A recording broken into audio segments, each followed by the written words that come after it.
Chairwoman. Good morning.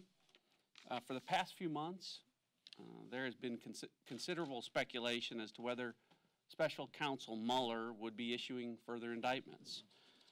Some have predicted and even promised that he would be. On Sunday, Attorney General Barr issued a summary of the Special Counsel's findings, which in a sense proved some of those folks to be correct. Because while it may not be a literal one, the Special Counsel did issue one clear indictment. It's an indictment of those folks who accused the president of conspiring or colluding with Russia, who said that they had evidence of the president's crime when, as we all now know, the Special Counsel said that could not possibly be true, because he didn't just find insufficient evidence of collusion or conspiracy, he said there was no evidence. Not limited by time, not limited by expense, not limited by resources, with the assistance of 19 federal prosecutors and 40 federal FBI agents, the Special Counsel said there is no evidence of a Trump-Russia collusion conspiracy, which is a clear indictment of those who say they have evidence of such collusion or conspiracy.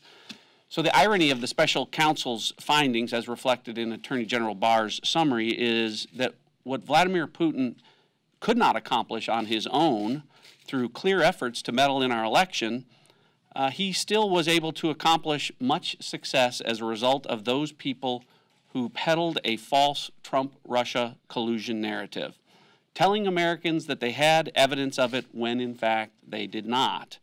They helped Putin consume the public discourse for 2 years about a false story that they claimed was true, and in so doing, gave Vladimir Putin the kind of success he could not possibly have imagined.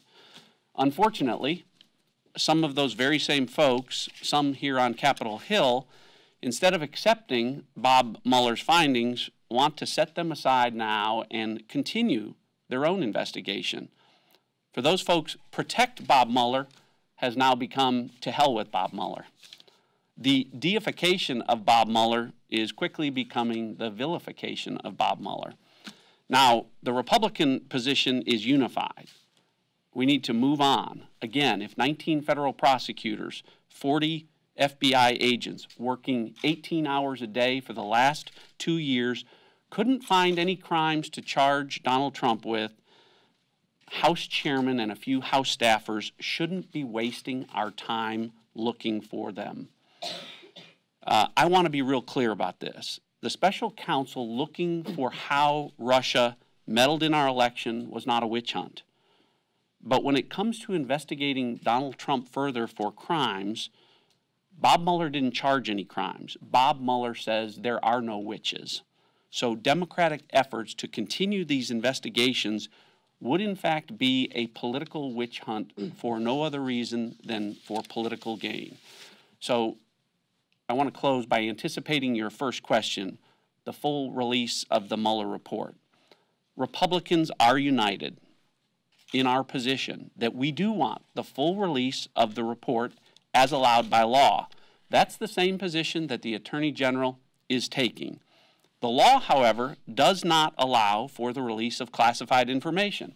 The law does not allow for the release of grand jury testimony. So to be clear, Democrats who yesterday and today are calling for a full report to be released immediately without those considerations are in fact asking the Attorney General of the United States to violate the law. And if he did so, I submit to you they would be the very first ones to accuse him of violating the law. I'd like to now turn it over to Whip Scalise.